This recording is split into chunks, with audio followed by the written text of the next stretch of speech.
안녕하십니까, 문강원 목사입니다. 오늘 C채널을 통해서 이렇게 만나 뵙게 돼서 기쁘게 생각합니다. 오스 힐머는 하나님의 타이밍이라는 책에서 그레이스 파커에 대해서 이야기를 합니다. 그레이스 파커는 매우 어린 시절에 아버지로부터 많은 학대를 받고 자랐다고 합니다. 알코올 중독자인 아버지는 어린 파커가 보는 앞에서 늘 어머니를 구타하고 또 욕설을 일삼았다고 합니다. 어릴 때부터 그렇게 어머니가 학대당하는 모습, 또 아버지가 술 취해서 고래고래 소리치는 이런 모습들을 보고 자라는 정말 아픔을 가지고 있었습니다. 내가 어떻게 살아야 하는가? 내가 왜 이런 불행한 가정에 태어나야 하는가? 늘 원망하면서 또 자기 삶을 저주했습니다. 그런 그레이스 파커를 새로운 삶으로 이끈 것이 바로 지역교회의 헌신이었습니다. 그레이스 파커가 사는 지역의 한 교회에서 이 불행한 이 자매를 돌보기로 작정을 했다고 합니다. 그래서 그 자매의 가정을 방문하고 이 자매를 위로하고 예배의 자리로 초청했습니다. 그때 이후로 그레이스 파커는 삶의 의미와 목적을 깨닫게 되었고, 나는 절대로 불행한 삶이 아니다, 나는 저주받은 삶이 아니다 하면서 사명을 구하게 됩니다. 그 후에 그레이스 파커는 신실한 믿음의 형제를 만나 아름다운 가정을 가꾸게 되었고, 자신의 이런 모든 아픔의 과거가 자신의 죄 때문도 아니고 자신이 정말 누군가에게 미움을 받아서도 아니라 하나님이 자신과 같은 처지에 처한 사람들을 위로하라고 자기에게 주신 특별한 경험이라고 믿어지게 되었다는 것입니다. 그 이후에 남편과 함께 그녀는 끊임없이 위로하는 사역을 했다고 합니다. 그레이스 파커는 그 책을 통해서 많은 독자들에게 이렇게 얘기합니다. 당신은 불행한 환경 속에서 살았다고 할지라도 두 가지 중에 하나를 선택할 수 있습니다. 나는 실패한 삶이다, 나는 비참한 삶이다 라고 선택하고 포기하는가, 아니면 이 삶을 통해서 더 나은 삶을 추구할 것인가, 또 위로하는 사역을 할 것인가, 이것은 당신의 선택이다라고 이야기를 하는 것입니다. 어떤 산동네에 똑같은 환경 속에 있는 두 학생이 있었습니다. 그 동창 친구가 있었는데 양 집안 다 폭력적인 아버지, 가난한 가정이었습니다.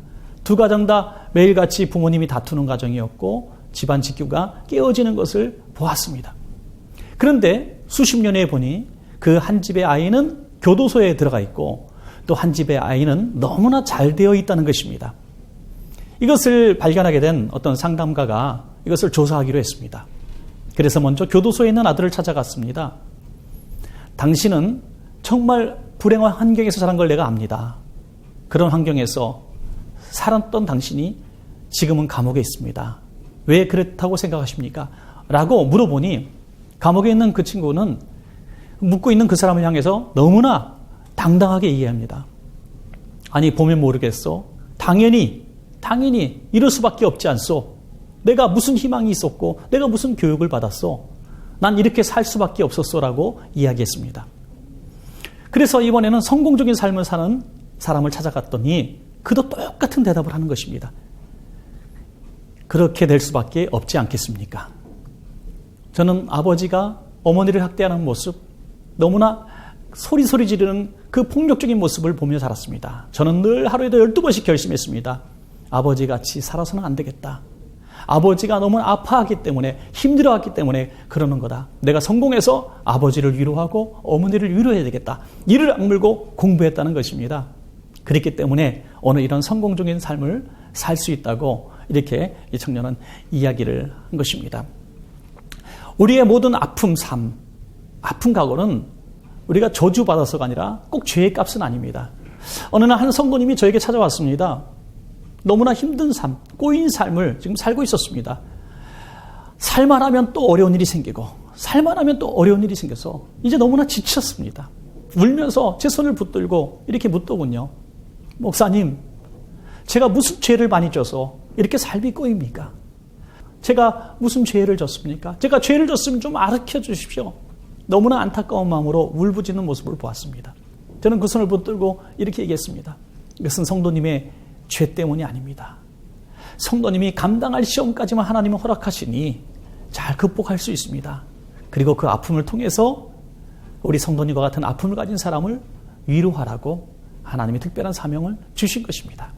그리고 얼마 지나지 않아 지금은 너무나 아름답게 굳건하게 서 있는 그 가정을 보게 되는 것입니다.